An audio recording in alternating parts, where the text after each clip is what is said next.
So hello and welcome to possibly part 2. I've made my way down from Kerber Edge, which was in my last video, or in a video that's going to come out. This might go out before it.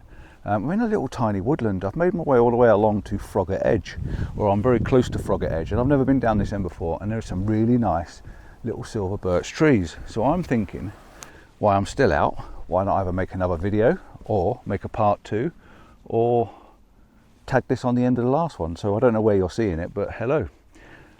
It is afternoon. The fog has stayed in all morning. It hasn't lifted. Every so often it looks like it's going to lift and it comes back in. The rain comes in every so often and goes away. So I've got my camera on the capture clip at the moment, and I'm looking at getting a couple of minimalistic shots. Now there's a tree there that I really like. The background's just going to be white, but it's got some colour on it. It is autumn. We're at the last weekend of October, just when the clocks are going to change, and I just like to get some colour. Even this shot here now, just turned around, I like this, the colour's there, and there's a bit of a path that leads you through it. So I think I'm going to take a shot of this, then I'm going to take a shot of that, and then a shot of that, and then a shot of that little tree over there, and then I'm going to go over there into the woodland and take some shots over there. I'm just going to take lots of shots of trees. So yeah, let's see what we can get up. That's definitely a starter. That looks woodlandy and nice. And I know the background's white and it's not very pleasing, but I do like the colours.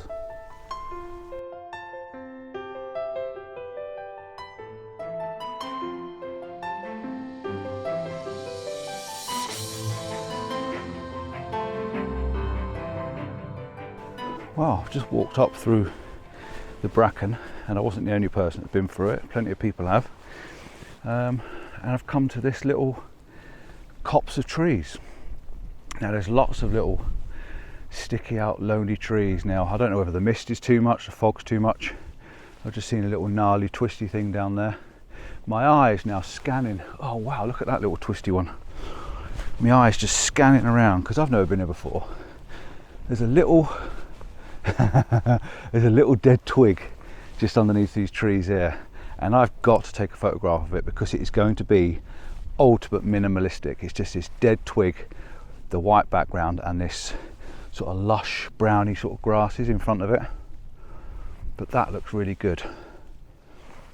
The only thing is I've got to just make sure I don't trample on anything I shouldn't be. This is really pretty though. There's lots of little trees here, and I'm sure there's an image, even if you just take the wide shot of that. I'm sure there's an image there. So I'm going to just take a few, and these are random photographs, and I want to have a look at them on the bigger screen, add a little bit of colour to them, and just see what I think works. This is one of those places where I think everything works, but nothing works. So as I walk around and move around, I'll spot things like that little tiny tree in that gap down there, that little dead twig. And certain trees that are lean certain different directions will catch my eye. And as they catch my eye, I'm going to just take a handheld shot. And if I think it looks really good on the camera, I will take the tripod out and go one extra. So I'm shooting at ISO 320 to give me some handheld shutter speed. And yeah, this will be a place I return to because I've never been here before, and this is really pretty.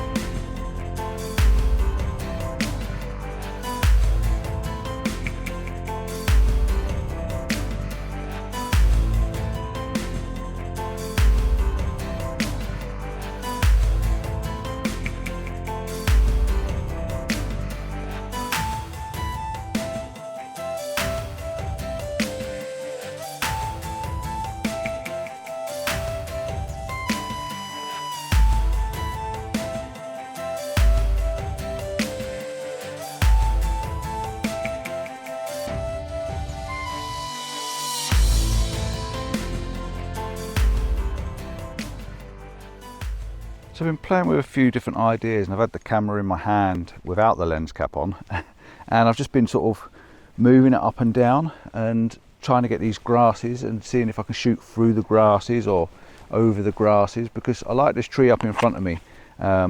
So I'll show you what I mean. I know it's only it's a vertical, not a horizontal. It's a horizontal, not a vertical. But if I spin it round, I've got this tree. I'll just zoom in a little bit for you. So I've got this tree there, and on its own it's quite nice. In between those rocks, I've got one in between those rocks, so it sits quite nice. But then I started to look down and sort of look through these grasses and see if I can actually get an image sort of looking through the grasses, so it's a little bit more obscure. And I wondered whether that would work, and I don't know until I get home and have a look on the computer, but it might just be that you sort of add in something else to that picture. Like I say, I'm not particularly sure, not really sure if it works, but my twig's there, my little minimal twig. I just like taking pictures of things like that. It's very minimal, very simple. There's some more trees over there, so I'm going to head that direction to those trees, bearing in mind my path's over that way, and I don't want to get lost in the fog, so I will have a look over there. There's some rocks as well, because I'd like to get a rock and a tree. That would be quite nice, and then it sort of tells the story. So I'll see you in a moment when I find something else, and it will be a tree.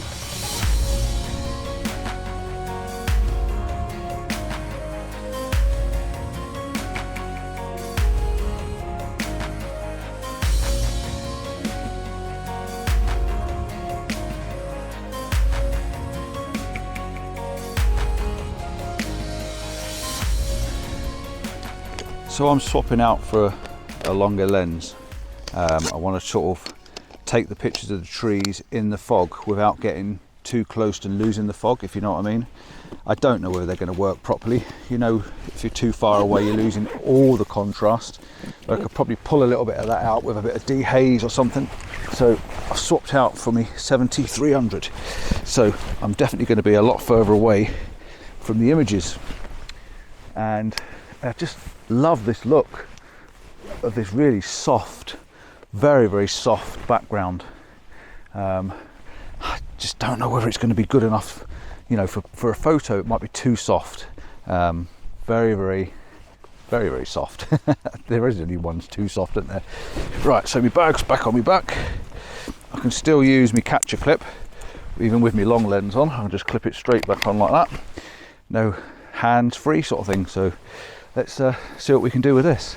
First of all, the one I've swapped it over for is there's two trees right in front of me, and I just want the two trees, the big tree and the little tree, and there's a line of, I think it's ferns in front.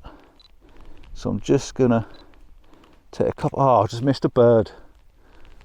Oh, while I was talking, there's a great big bird flew through. That would have just added it up. Never mind. All right, I'm going to go shallower, 5.6. That gives me 500th of a second. I can actually bring my ISO down a bit now. Let's come down to 200, and I should be able to shoot at that, no problem. Handheld's easy, very quick. Yeah, just really nice, soft, very soft, very soft images. But I like it, and it's getting a bit thick at the moment, but that's all that matters. If I like it, it doesn't matter about the rest, does it? But let me know what you think. I think this could be the end of the video. The fog is just settled in. It is not moving, it's not shifting. I just tried to walk across that field. I followed what looked like a bit of a track. It was getting a bit suspicious, and then I come across a few big cow pats. And I lost my bottle, and then I started to go that direction, and I was getting lost. So I've come back to the big rocks that I know where I got my camera out, and I'm just looking for this trampled bit of grass that I walked on. And I know I'm in roughly the right direction because I can still see my little twig. So if I can get back to my twig, I can get back on the little path and make my way back round. But boy, because I don't know the area, it's quite scary. You know, it's like, can I keep going that direction? Will I come back to the main path? You know, I'm back on the path now, as you can see. I've got a little track. So it's quite disorientating. And all this fog. All right, I've got a map in my pocket. I can get my GPS up. I can work out roughly where I am. But yeah, and I'm warm. I've had to take a layer off. I've taken my base layer off, put my waterproof back on, but I've got my twig now on my left. So I've got to make my way round now to the right and back over onto the path on that side. Yeah, but because I don't know the area, I'm not wandering off, and because I'm on my own, I'm definitely not wandering off. And it's 2 o'clock, so by the time I've walked all the way back to the van, got myself a well-earned cup of coffee, that's going to be the end of the day. So yeah, I'm going to call it quits here. I can go across this bit, call it quits here. Say thanks for watching. Bit random, just a few minimalistic trees. I am now rambling across the heathland.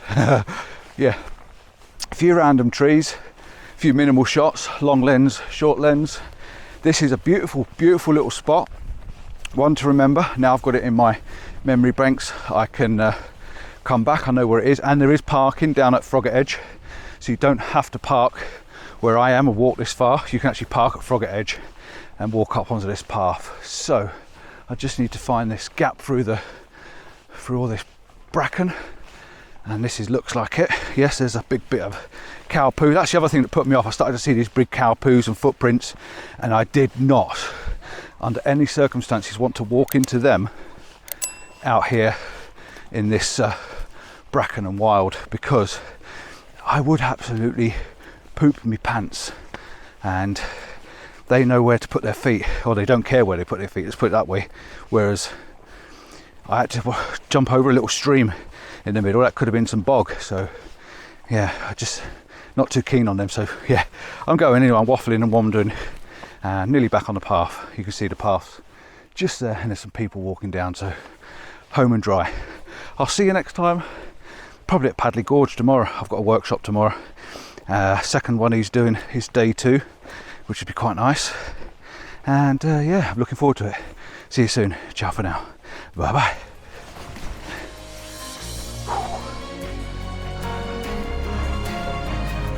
Right.